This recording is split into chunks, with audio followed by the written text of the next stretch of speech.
Hello, xin chào các bạn đã quay trở lại với kênh YouTube Review 5 phút. Ở tập mới nhất, chúng ta đã thấy Vương Lâm dựa vào phần ký ức còn sót lại của một tu sĩ mà thấy được viễn cảnh tiên giới bị phá hủy.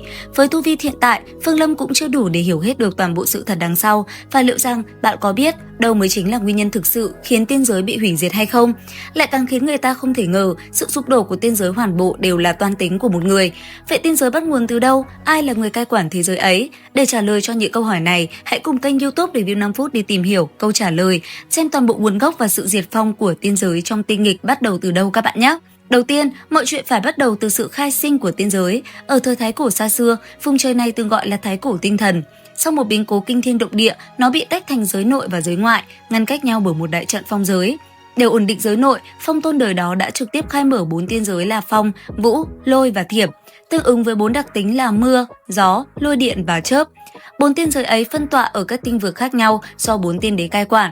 Phong tiên giới ở tinh vực Vân Hải do Lam Vân tiên đế trấn thủ, Vũ Chi tiên giới ở tinh vực Côn Hư do Thanh Lâm tiên đế thống trị, Lôi tiên giới ở tinh vực La Thiên do Bạch Phàm tiên đế phụ trách, Thiểm tiên giới do Tử Hạ tức Tử Hạ tiên đế làm chủ. Có thể nói, việc tạo dựng tiên giới không chỉ nhằm nuôi dưỡng nhân tài tu tiên, mà mục đích thực tế hơn là huy động hương hỏa chi lực. Vì đại trận phong giới khiến hương hỏa chi lực của các tu sĩ trong giới nội bị chậm pháp hút chảy sang giới ngoại, dẫn đến giới nội khó sinh sản lực tu tiên. Việc lập ra 4 tiên giới thực chất là kế hoạch trọng yếu của Phong Tôn để hóa giải tình trạng này. Như cảnh tốt không kéo dài, một bộ phận tu sĩ xuất phát từ đại lục Tiên Cương khao khát quay về cố hương Tiên Cương. Để trở về Tiên Cương, họ cần tìm cổng thông thiên cổ xưa dẫn tới thần giới cũ. Lúc này, đứng đầu giới ngoại là trưởng tôn phát động chiến tranh xâm nhập giới nội. Trưởng tôn còn dùng mưu kế, sai một nữ nhân phân thân cải trang làm phụng sự thánh tổ Khiêu Diệu, xâm nhập vào giới nội, kết giao với tiên giới rồi trở thành phi tần thân cận của một tiên đế. Thậm chí, thủy đạo tử của tông môn Vân Hải cũng bị trưởng tôn mua chuộc, trở thành nội ứng của giới ngoại. Đại chiến bùng nổ, 4 tiên giới lần lượt gặp tai ương, tiên giới bị một chưởng và một ấn linh đập nát. Cái chưởng ấy chính là của trưởng tôn, người đã đạt mức không huyền bước thứ 3, từng trải qua 3 lần huyền kiếp.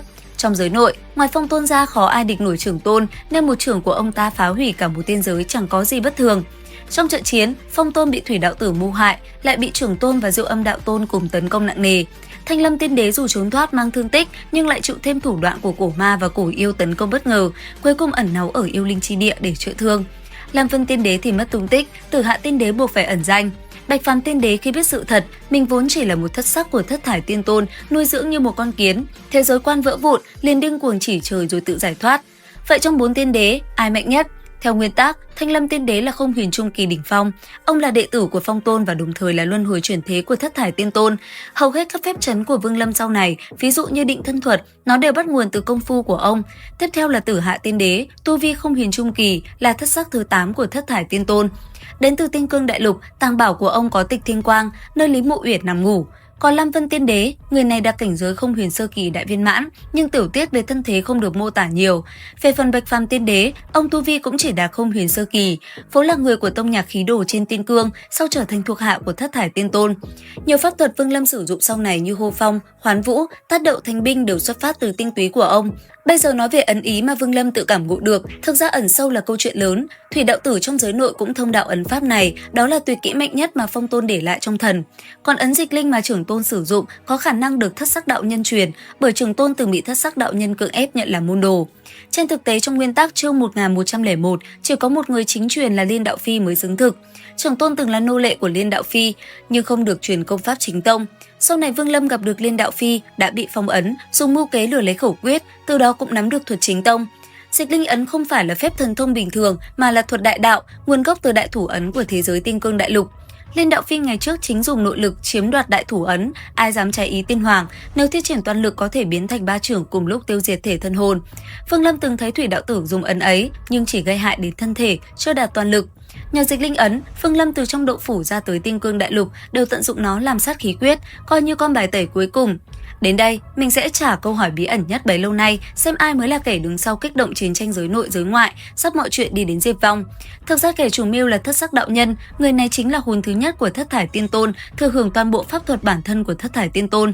Sau khi thất thải tiên tôn vì Liên Đạo Phi tự phát nổ thần thức, phân tách thành 3 hồn 7 phách, giải rác khắp động phủ giới. Hồn thứ nhất, thất sắc đạo nhân cả đời chỉ có một mục tiêu, tập hợp 3 hồn để hoàn nguyên thất thải tiên tôn.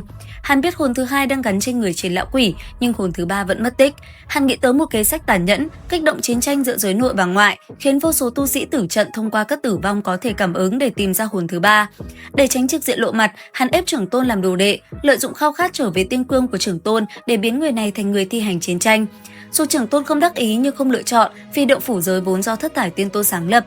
Khi thất thải tiên tôn trọng thương đã đóng cửa thông thiên sang tiên cương, cho nên dù tìm ra cổng thăng thiên cũng không thể đi thoát. Việc phá hủy 4 tiên giới chỉ là một mắt xích trong kế hoạch của thất sắc đạo nhân. Nếu không tìm thấy hồn thứ 3 thông qua một cuộc chiến hủy diệt, hắn sẽ cho chiến tranh lặp lại vô hạn. Sau này, khi vong linh trở thành phong tôn, một vòng chiến tranh giới nội giới ngoại mới lại bùng phát.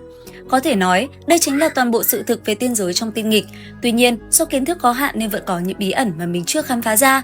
Vậy thì các bạn còn có thông tin gì hữu ích hay không? Chia sẻ cho mọi người và mình cùng biết nhé! Video đến đây là hết. Xin chào và hẹn gặp lại!